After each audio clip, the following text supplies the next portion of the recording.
बिस्मिल्लाहिर्रहमानिर्रहीम, अस्सलाम वालेकुम। कश्मीर में 24 घंटे गुजरने वाले हैं, लेकिन अब तक भारतीय हुकूमत ने किसी को नहीं बताया कि कश्मीर में एक जो बहुत बड़ा धमाका हुआ और उसके बाद लरज़ गया। आपको फुटेज भी दिखाई थी एक सहाफ़ी की, हकीकत टीवी ने इस पर वीडियो बनाकर दी, आपको सारी तफसीलात दी कि क्या वहाँ पर हुआ जो ये असल में छुपा रहे थे। अब आपको जो सूरत हाल हकीकत टीवी बताने जा रहा है ये बड़ी अजीबो गरीब आपको लगेगी, क्योंकि ना तो ये जलजिला कोई नेचुरल था और ना ही वहां पर जो बहुत बड़े दो धमाके हुए थे वो नेचुरल थे। मजीद डिस्कस करने से पहले इस वीडियो को लाइक करें, हकीकत टीवी को सब्सक्राइब करें और बेल आइकन पर जरूर क्लिक करें।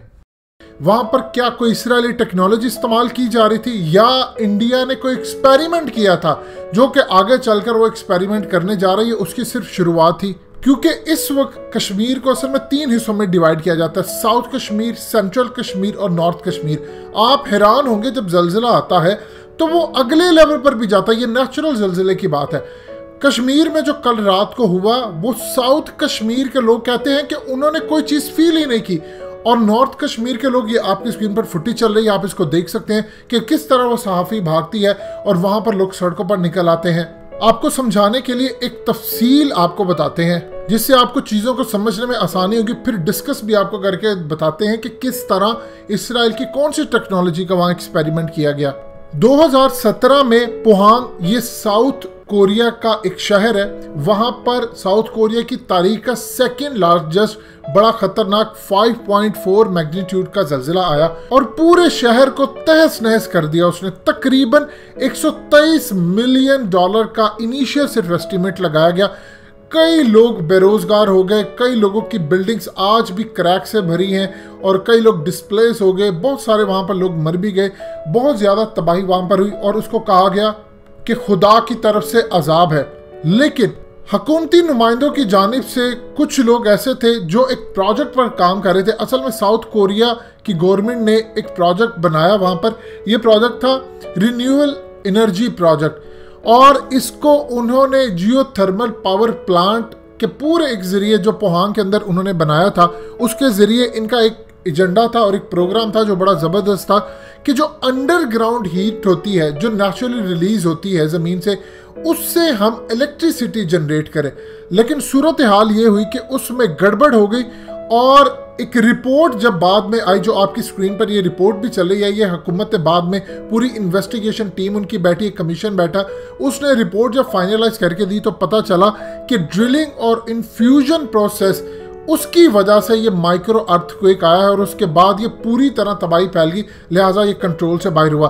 फिर वहां पर उनके मेयर ने पूरी दुनिया के सामने ऐलान किया कि मेरे शहर को तबाह बर्बाद कर दिया है, हुकूमत इसकी जिम्मेदार है और हुकूमत इसका पे करे। वहां के सिटीजन ने अदालत के अंदर गए और उन्होंने वहां जाकर पूरी गवर्नमेंट को सू कर दिया और कहा कि पावर प्लांट का सारा प्रोजेक्ट बंद किया जाए। हमें जितना नुकसान हुआ है, हमारे जहनों को जो ट्रॉमेटाइज किया गया है, डिप्रेशन ज़्यादा हो चुके हैं, लोगों की जिंदगियां गई हैं, इस पर हमें पूरी तरह हर्जाना अदा किया जाए। ये उनकी हुकूमत, कोर्ट और लोगों के दरमियान मामला है। अब इस रिपोर्ट के आने के बाद पूरी दुनिया की आंखें खुल गई कि असल सूरत हाल ये होती है कि जब हुकूमत कोई भी ईमानदार हो तो वो एक अच्छा कमीशन बनाकर पूरी दुनिया को बता सकती है कि असल में जलजिला क्यों आया। क्योंकि वहां पर जो जलजिले को लोकेट करने वाला डिपार्टमेंट था, उसका कहना था, उन्होंने इनिशियली कुछ लोगों ने कहा कि ये नेचुरल है, लेकिन उन्हीं के अंदर एक्सपर्ट्स ने कहा कि इसकी तहकीक होनी चाहिए और हुकूमत ने तहकीक की और बाद में सारी दुनिया के सामने सच आया कि ये मैन मेड था, ना कि नेचुरल। इसी तरह 2010 का हेटी का जो जलजिला था, होगो चावेज, ये वेनेजुएला के लीडर रह चुके हैं, इन्होंने ऐलान किया कि अमेरिका ने टेक्टोनिक वेपन्स इस्तेमाल करते हुए यहां पर जलजिला बर्पा किया है। ये टेक्टोनिक वेपन्स बेसिकली एक हाइपोथेटिकल डिवाइस होती है, या आप समझ रहे एक सिस्टम होता है जो आपका कहीं भी किसी भी जगह पर जलजिला बर्पा कर देता है। और इस सूरत हाल के अंदर 1992 में पहले एक साइंटिस्ट ने इसके बारे में बताया था कि ये पूरी तरह दुनिया की तबाही लाने के लिए एक ऐसा हथियार है जो कभी भी इस्तेमाल किया जा सकता है। पाकिस्तान में जो जलजिला आया था 2005 का, वो एग्जैक्टली यही था।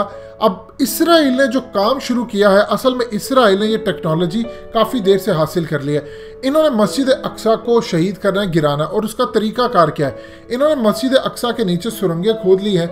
अब वहां पर सिर्फ एक कोई ऐसा जलजिला आ जाएगा जिसके बाद पूरी की पूरी मस्जिद अक्सा को ये शहीद कर देंगे, और इसकी शहादत के बाद एक जवाब देंगे कि देखिए ये तो खुदा की तरफ से हुआ है, हम तो इसमें जिम्मेदार नहीं, लिहाजा अब हमारा थर्ड टेंपल बनेगा। आप सोच लें, अरब कंट्री सारी इसराइल के साथ वैसी जप्फी डाली है, उन्होंने एक दूसरे के साथ मिल गए हैं, तो किसने फ़लस्तीनियों के लिए आवाज़ उठानी है? सिर्फ एक पाकिस्तान उठा लेगा, वो भी दबी दबी हम अल्फाज उठाते हैं। हम फ़लस्तीनियों का सिर्फ एक आधा बयान देते हैं, शायद थोड़ी बड़ी आवाज़ उठा लेगा टर्की या कतर उठाएगा। उसके अलावा दुनिया के अंदर ना तो आप देखेंगे कि सऊदी अरब के अंदर कोई इसका एहतजाज होगा ना कुछ, और पूरी दुनिया के अंदर एक मुसलमानों पर अजाब आएगा। ये तो वो मामला था। अब कश्मीर के अंदर सूरत हाल क्या हुई? देखिए, कश्मीर के अंदर सूरत हाल ये हुई है कि आप ये देखिए, जलजिला आया लेकिन साउथ के अंदर नहीं आया। नॉर्थ कश्मीर में छोटा सा इलाका है, वहां पर जलजिला आता है और 2 धमाके सुनाई देते हैं, और पूरे का पूरा वहां पर जो डिस्ट्रिक्ट के लोग हैं वो सारे सड़कों पर आ जाते हैं। इसराइल काफी देर से इस टेक्नोलॉजी का इस्तेमाल कर रहा था और एक्सपेरिमेंट कर रहा था। अब इन्होंने ये गालिबन टेक्नोलॉजी इस्तेमाल की और इसका एक्सपेरिमेंट किया है इंडिया के अंदर। प्लान क्या है? देखिए, एग्जैक्टली प्लान जो इसराइल ने मॉडल वहां पर बनाया है, यही प्लान इनका यहाँ पर है। यह हमारे साइंटिस्ट की जिम्मेदारी है कि वो पूरी तरह इस पर काम करें, क्योंकि ये इतनी खतरनाक चीज़ है कि कल को इसराइल पाकिस्तान को भी नुकसान पहुंचा सकता है। ये करना क्या चाहते हैं जिसका इन्होंने एक्सपेरिमेंट किया है। अब आपको दुनिया भर के अंदर आप देखेंगे, अभी तक इन्होंने हुकूमत ने कोई बात नहीं की, लेकिन ये कहेंगे जी ये जलजिला था, या ये जी वो था, या जी ये कोई ड्रिलिंग थी, ये जी इंडियन एयरफोर्स ने काम किया, हमने पहले से आगाह किया। ये सब ड्रामे आप इनके साइड पर रखते।